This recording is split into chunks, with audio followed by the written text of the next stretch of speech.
Hello everyone, Elijah here. I'd like to welcome you all to another Abyss Challenge Mode video. We are on floor 4, and this will be the team that we will be using for this floor. It's probably the easiest, most consistent. Everything you need is on this team. You're essentially choosing the boss, basically, and you're clearing it without using any 5-star grade heroes, while also clearing it without triggering any outrage. The outrage for this floor essentially is that Iseria, when you use 7 non-attack skills, or I think it's more than 7, she then goes into outrage. So essentially you will have to use less than 7 non-attack skills. I only used 6 on my run. I honestly could have used less, but I was just trying to beat the boss sooner rather than later, because her damage was kind of stacking up, and I didn't really have any sustain right on this team. You don't have any really real sustain, and I didn't want my Sinful to die. So I had to crank it up on the non-attack skills, which is only coming from Kitty Carissa and Sinful Angelica. You will see in the run that I do show you, there are turns where I do have Sinful skill 3 up, but I just don't use it because I don't want to like use more non-attack skills than I have to, essentially. These are your like main MVP units essentially, and Sinful is just there for the extra dual attacks when she does have her S3 on. He has like the immortality on her for those 2 turns.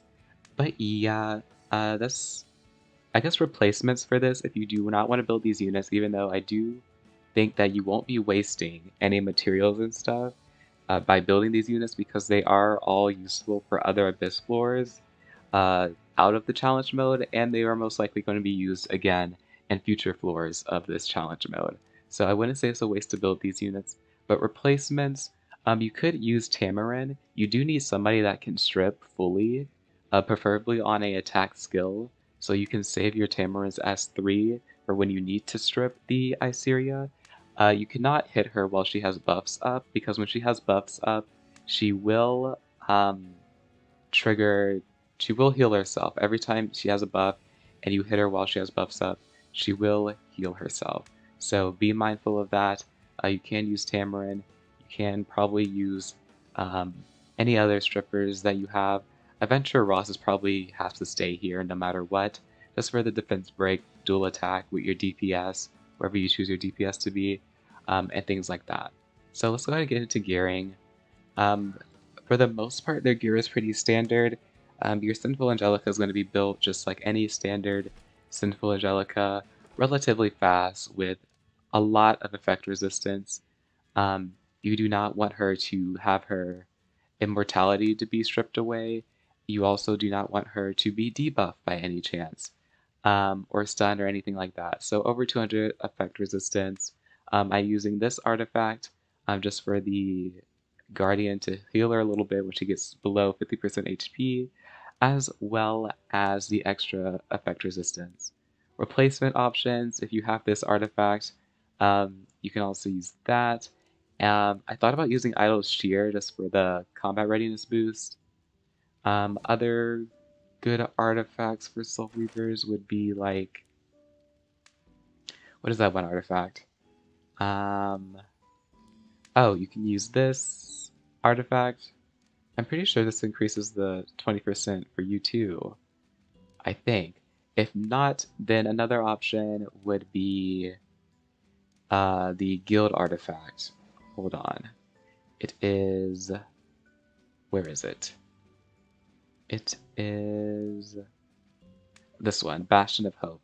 This is another good artifact to use to help get that effect resistance you need if you can't get it in gearing. Then we have, I'm just going to go ahead and go to Fire Schuri, your best destruction gear. Technically, you can't use a rage set. I don't know why I didn't use a rage set, now that I think about it. This is all very much free-to-play gear, so you do not need to have the best gear in the world. This floor is relatively, the boss is relatively squishy. Even though the effects of Daydream Joker is reduced by 50%, it's still a good artifact to use. You can use like a different damage amping artifact if you have one, but I just use Daydream because it's pretty standard, easy. Everybody has a Daydream Joker, so. Then we have our Lady Carissa. She does not need to be this fast at all, but you do want to have effectiveness up because you do want to be able to land her strip when it does come the time that you need to strip the 2 buffs from Iseria. You want this to be up, essentially, and you want to be able to strip. The one time that I did lose this is because, or I didn't really lose, it's more so my Katie Carissa did not proc her dispelling buffs, so I just was like, okay, I'll just restart.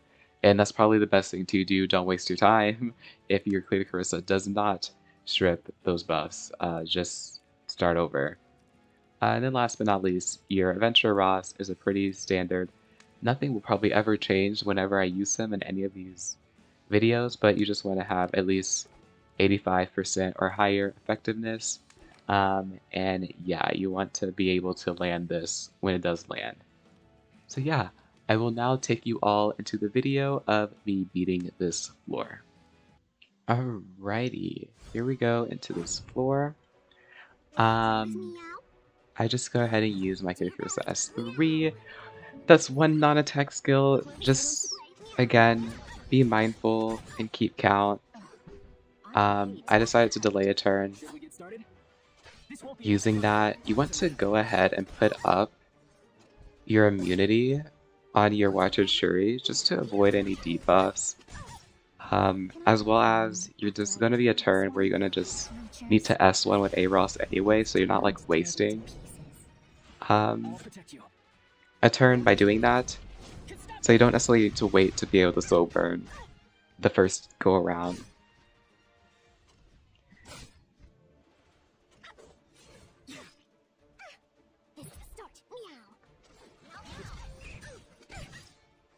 I'll have to increase my firepower.